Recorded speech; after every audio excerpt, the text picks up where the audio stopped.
जोर से हवाएं चल रही थी। तभी रेलवे स्टेशन पर एक ट्रेन आकर रुकती है, जिसमें कई सारे पैसेंजर अंदर बैठे होते हैं, लेकिन कोई भी आदमी उस ट्रेन से बाहर नहीं उतरता।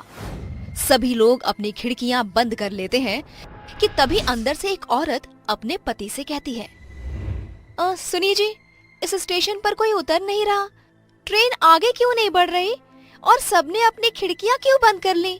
कितनी गर्मी हो रही है, ऐसे तो मेरा दम घुट जाएगा। उसकी बात सुनकर तभी एक बूढ़ा आदमी कहता है, चुप करो, कुछ मत कहो।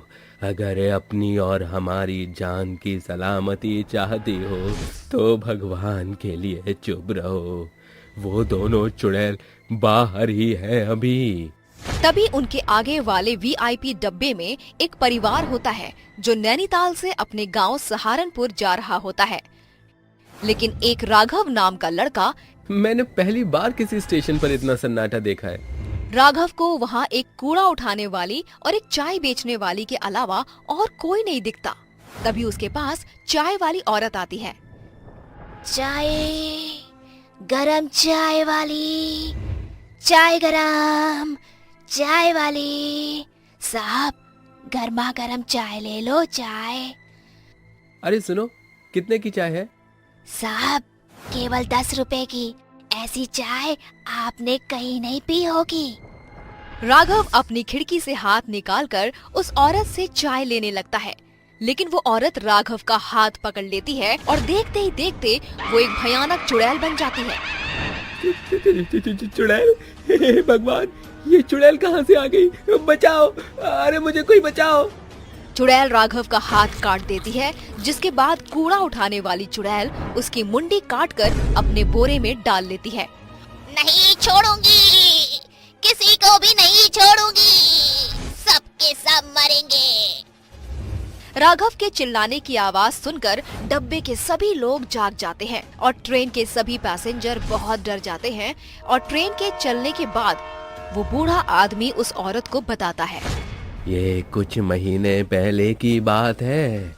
संबलपुर गांव से 2 बहनें रीता और सीता शहर जा रही होती हैं।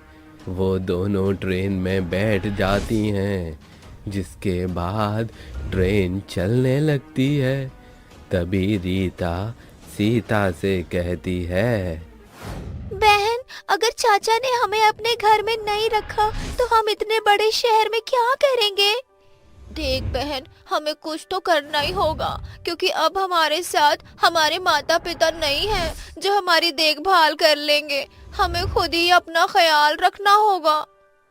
उस स्टेशन पर एक कूड़ा उठाने वाला था और एक चाय बेचने वाला। ट्रेन के सभी पैसेंजर सो गए थे कि तभी सीता रीता से कहती है, बहन, बहुत जोरों की भूख लगी है, चलो चाय पीकर आते हैं। वो दोनों बहनें सुनसान स्टेशन पर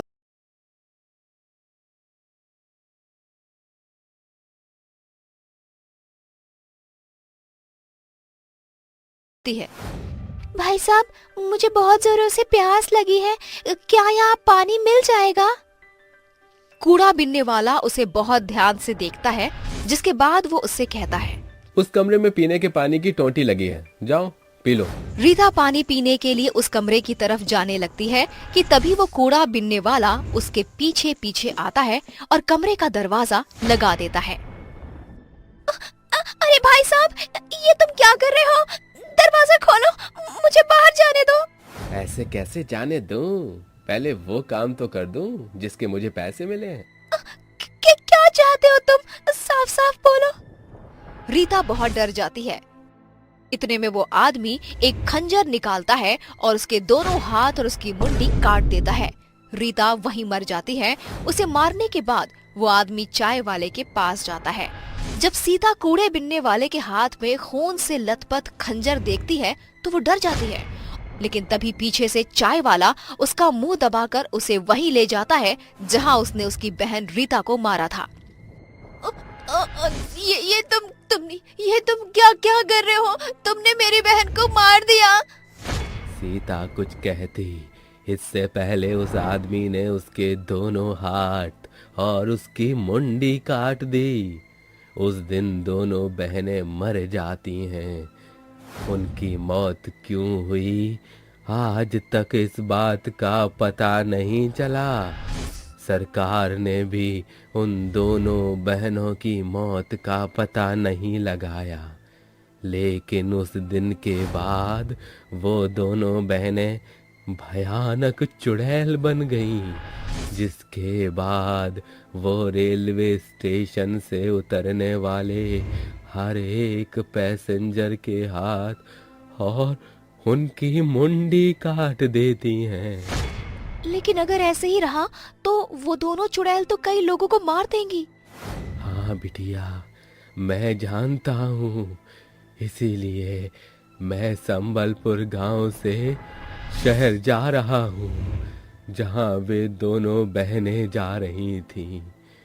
शायद वहाँ जाकर मुझे उन दोनों बहनों की मुक्ति का कोई रास्ता मिल जाए।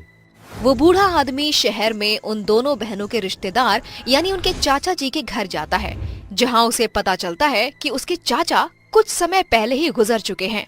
तभी रीता सीता की चाची उर्मिला उस बूढ़े आदमी से कहती हैं, बाबा, मैं ज्यादा कुछ नहीं जानती, लेकिन अपने पति को हमेशा किसी बात को लेकर परेशान देखा करती थी और मरते समय उनकी जेब से ये एड्रेस मिला था मुझे। शायद आपके किसी काम आ जाए।